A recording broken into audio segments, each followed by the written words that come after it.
हम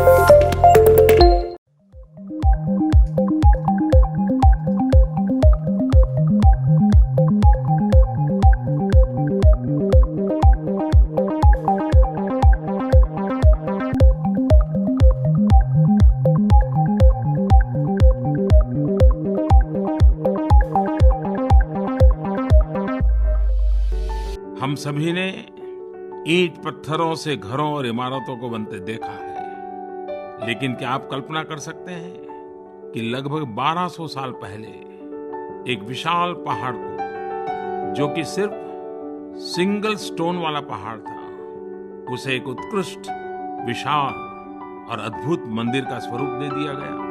शायद कल्पना करना मुश्किल हो, लेकिन ऐसा हुआ था। और वो मंदिर है महाराष्ट्र के एलोरा में स्थित कैलाशनाथ मंदिर। अगर कोई आपको बताए कि लगभग 1000 वर्ष पूर्व ग्रेनाइट का 60 मीटर से भी लंबा एक स्तंभ बनाया गया और उसके शिखर पर ग्रेनाइट का करीब 80 टन वजनिक एक शिलाखंड रखा गया, तो क्या आप विश्वास करेंगे? लेकिन तमिलनाडु के तंजावुर का बृहदेश्वर मंदिर वो स्थान है जहां स्थापत्य कला और इंजीनियरिंग के इस अविश्वसनीय मेल को देखा जा सकता है। गुजरात के पाटन में 11वीं शताब्दी की रानी की वाव देखकर हर कोई आश्चर्यचकित रह जाता है। भारत की भूमि इंजीनियरिंग की प्रयोगशाला रही है।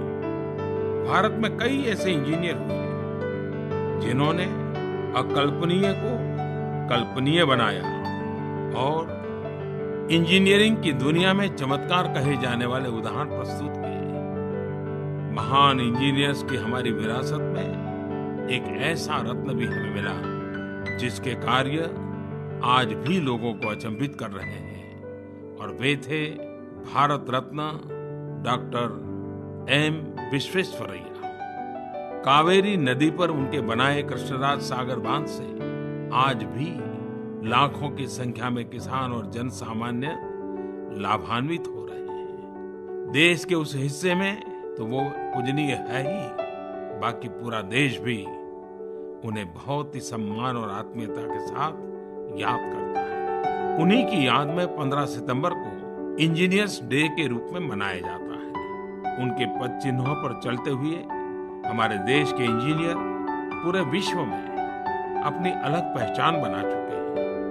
इंजीनियरिंग की दुनिया के चमत्कारों की बात जब मैं करता हूं, तब मुझे आज 2001 में गुजरात में कच्छ में जो भयंकर भूकंप आया था, तब की एक घटना याद आती है।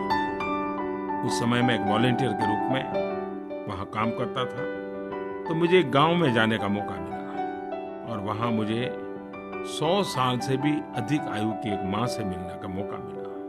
और वो मेरी तरफ देख करके हमारा उपहास कर रही थी और वो कह रही थी कि देखो ये मेरा मकान, कच्छ में उसको भूंगा कहते हैं। बोले इस मेरे मकान ने 3-3 भूकंप देखे हैं, मैंने स्वयं ने 3 भूकंप देखे हैं, इसी घर में देखे हैं, लेकिन कहीं पर आपको कोई भी नुकसान नजर नहीं आया। यह घर हमारे पूर्वजों ने यहाँ की प्रकृति के अनुसार, यहाँ के वातावरण के अनुसार बनाए थे। और ये बात वो इतने गर्व से कह रही थी, मुझे यही विचार आया कि सदियों पहले भी हमारे उस कालखंड के इंजीनियरों ने स्थानीय परिस्थितियों के अनुसार कैसी रचनाएं की थी कि जिसके कारण जन सामान्य सुरक्षित रहता था। अब जब हम इंजीनियर डे मनाते हैं तो हमें भविष्य के लिए भी सोचना चाहिए। स्थान स्थान पर वर्कशॉप्स करने चाहिए। बदले हुए युग में हमने किन किन नई चीजों को सीखना होगा, सिखाना होगा, जोड़ना होगा। आजकल डिजास्टर मैनेजमेंट एक बहुत बड़ा काम हो गया है। प्राकृतिक आपदाओं से विश्व जूझ रहा है। ऐसे में स्ट्रक्चरल इंजीनियरिंग के नया रूप क्या हो, उसके कोर्सेज क्या हो, स्टूडेंट्स को क्या सिखाया जाए, कंस्ट्रक्शन निर्माण इको फ्रेंडली कैसे हो, लोकल मटेरियल्स का वैल्यू एडिशन करके कंस्ट्रक्शन को कैसे आगे बढ़ाया जाए, जीरो वेस्ट ये हमारी प्राथमिकता कैसे बने। ऐसी अनेक बातें जब इंजीनियर डे मनाते हैं तो जरूर हमने सोचनी चाहिए।